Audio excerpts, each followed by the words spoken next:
तुम्हाला काय माझं कोथमिरीच रान बघायचं आहे का? बरोबर सारा एक विनंती आहे, कलाकारांचा मूड जायला असं काय बोलला तर कमाई चांगला होणार नाही. यात्रा कमिटीला हात जोडून विनंती, पुन्हा कार्यक्रम चांगला होणार आहे असं म्हणून आम्हाला दोष देऊ नका.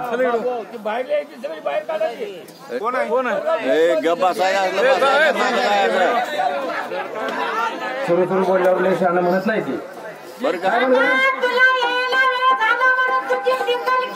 अगं मी तुमच्यासारखी काही सुट्टाक आहे का? आता माझ्या पाठीमागं प्रपंच आहे, 2-4 दीर आहेत, नंदा आहे, त्या जावा आहे, त्या सासू सासरा लेकरं बघायची, 15-16 नवरा आहेत.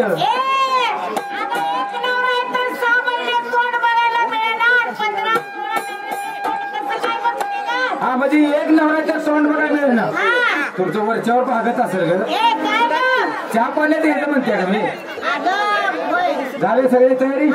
आज बाजारला जायचं पण पूर्ण माझ्या मनात ध्यानातच नव्हतं. अगं सकाळ सकाळी उठली म्हटलं तर पूर्ण सगळ्या वाट बघत असलेल्या आपण कंपनीने गेलं पाहिजे. घरात गेली, लुगडं हातात घेतलं, असे नेसाला गेली तर म्हातार म्हणले काय करतेस? अहो म्हणलं मला बाजारला जायचं, पूर्ण सगळ्या वाट बघत असलेल्या. म्हणला तुझा बाजार आज बंद. मी म्हणलं का बाजार बंद केलं? खायचं काय? तुला बाजारला जा, पण जीनची पॅन्ट घालून मग बाजारला जा.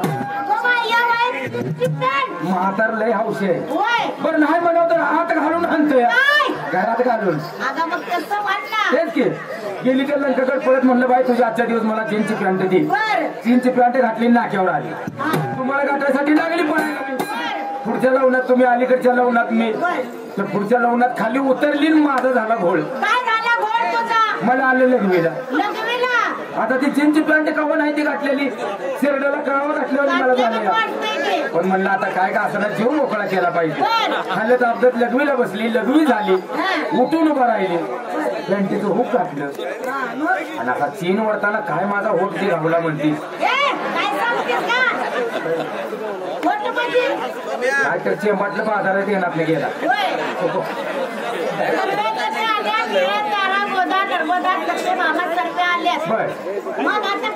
आता करू तुम्ही अगं माल विचारायला विचारू. हा नंबर 1 बाजारची तयारी झाली का? माल काय घेता हो? श्रीखंड. पूर्ण तुमचा माल बदला ग. हिने घेतला श्रीखंड, तू घे काशीखंड, तिला घेऊ दे थायलंड, ही घेते इंग्लंड, आणि मी घेते माझ्या म्हाताऱ्याचं लोखंड. लोखंड म्हाताऱ्याचं लोखंड गंजलंय ग, पण कामाला बरं आहे अजून. अंगाचा धंदा आहे. आणि गळ्यात जाऊ दे पुढं. आपली तयारी झाली का? माल काय घेता हो? कुणी बी आता तुझ्या हलव्या पोरांचा होईल का नाही कालवा? हा हा हा बदामी हलवा. आणि निश्चित काय साधी राहू साधी राहू नको. मी गेल्या महिन्यात साधी राहिली नाही तर आमनापुरात आली होती. तिथल्या पोराने मला सगळ्या उसात आणली. साध्या नक्षी भानगड होत्या. बरं जुन्या माणसाची लक्का म्हणत आहे की ग साधं सुद्धा राहावं गावासंग जावं. अरे बाजार हात करायला म्हणते मी गळ्यात आणि कोणाला तर बांधकी इकली तर आपली तयारी मला काय घेतो.